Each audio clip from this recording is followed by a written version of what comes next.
তারা একটা শব্দ চয়ন করে গুপ্ত। তো এটা করতে পারে। আমরা আমরা চাই ক্যাম্পাসের মধ্যে যে কেউ সমালোচনা করবে, আলোচনা হবে, কিন্তু কেউ এখানে হকিস্টিক অথবা স্ট্যাম্প নিয়ে যাবে না। সে আগের ফেসিবাদী কাঠামোর রাজনীতি একটা দল ফিরে নেওয়ার চেষ্টা করছে। আমাদের অবস্থান পরিষ্কার।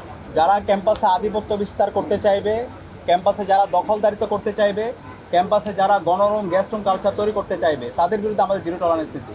ক্যাম্পাসের মূল কাজ হচ্ছে পড়াশোনা করা, শিক্ষার পরিবেশ নিশ্চিত করা, সেটা হচ্ছে মূল কাজ। এবং জুলাই বিপ্লব পরবর্তী ছাত্র শিবির প্রমাণ করেছে কীভাবে শিক্ষার্থীদের জন্য কাজ করতে হয়, কীভাবে কল্যাণমূলক কাজ করতে হয়, কীভাবে প্রশাসনকে বাধ্য করতে হয়। এবং সেটার আপনারা আউটপুট ছাত্র সংসদ নির্বাচনগুলোতে দেখতে পেয়েছেন। ছাত্র সংসদ নির্বাচনগুলোতে শিক্ষার্থীরা ছাত্র শিবিরের প্যানেলে স্বতঃস্ফূর্তভাবে তারা গ্রহণ করেছে। তো এই ক্যাম্পাসগুলোতে আবার আমরা দেখতে পাচ্ছি উত্তপ্ত করার জন্য শিক্ষার্থীদের যে আকাঙ্ক্ষা, সে আলোকে রাজনীতি না করে সে আগের ফেসিবাদী কাঠামোর রাজনীতি একটা দল ফিরে নেওয়ার চেষ্টা করছে।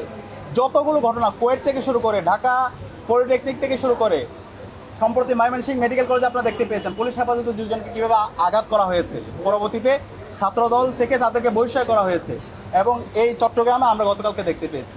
তো এই যারা এই ধরনের সন্ত্রাসের সাথে জড়িত, যারা ছাত্রদলের গতকালকে দেখতে পেয়েছি যারা বহিরাগত সন্ত্রাসের সাথে জড়িত এবং শিক্ষকদের উপর যারা হামলা করেছে, আমরা আশা রাখবো তাদেরকে বিচার আওতায় নিয়ে আসা হবে। যখন এখানে কিছু আগে থেকে জুলাইয়ের এবং আধিপত্যবাদ বিরোধী কিছু গ্রাফিতি এবং কিছু চিত্র সেখানে দেওয়া হয়েছিল, এবং সেই চিত্রগুলো পরবর্তীতে সেগুলো খুলে ফেলা হয়।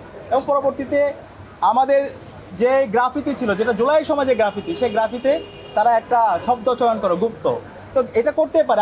আমরা চাই ক্যাম্পাসের মধ্যে যে কেউ সমালোচনা করবে, আলোচনা হবে, কিন্তু কেউ এখানে হকিস্টিক অথবা স্ট্যাম্প নিয়ে যাবে না। সরকার এখানে হচ্ছে আপনার সরকারি এই কলেজের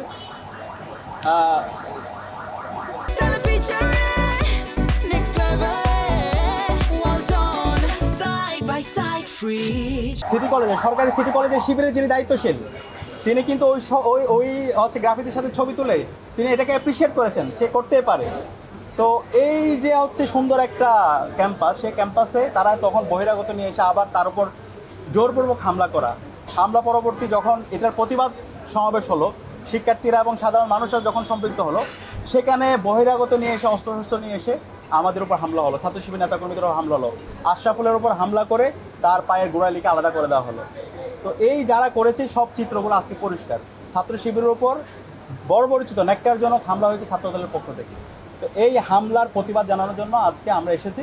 আমরা আশা করব এই পুরো ঘটনার সাথে ছাত্রদের দলের যে সন্ত্রাসীরা জড়িত আছে, যে ছবিগুলো ইতিমধ্যে এসেছে, যে রামদার ছবি আমরা ফেস্টিভালে আমরাও দেখতে পেতাম, হেলমেট পরে রামদা নিয়ে এভাবে হচ্ছে শিক্ষার্থীদের উপর নিপীড়ন করা, সেই যারা হামলার সাথে জড়িত আছে সেই তাদেরকে যেন দ্রুত সময়ের মধ্যে অ্যারেস্ট করে তাদেরকে বিচার আওতায় নিয়ে আসা হবে, এবং এর মাধ্যমে ক্যাম্পাসে যেন শিক্ষার পরিবেশ নিশ্চিত করা হয়। অবশ্যই এখানে গাফলতি হচ্ছে প্রশাসনের, কলেজ প্রশাসনের গাফলতি আছে, একই সাথে ল এনফোর্সিং এজেন্সির গাফলতি আছে। পুলিশ এখানে ছিল, আমাদের কাছে মনে হয়েছে পুলিশ এবং ছাত্রদল একাকার হয়ে গেছে গতকালকে। তাদের সামনে দিয়ে তারা রামদা নিয়ে যাচ্ছে, চাপাতি নিয়ে যাচ্ছে, স্টাম্প নিয়ে যাচ্ছে, কিন্তু পুলিশ দেখেও না দেখার ভান করে আছে, যেটা আমরা ফেস্টিভালে আমরা দেখতে পাইতাম। সন্ত্রাসীরা যখন আমাদের উপর হামলা হতো তখন এই ধরনের পুলিশ, রাষ্ট্রীয় যন্ত্র এবং ছাত্রলীগ একাকার হয়ে কাজ করতো।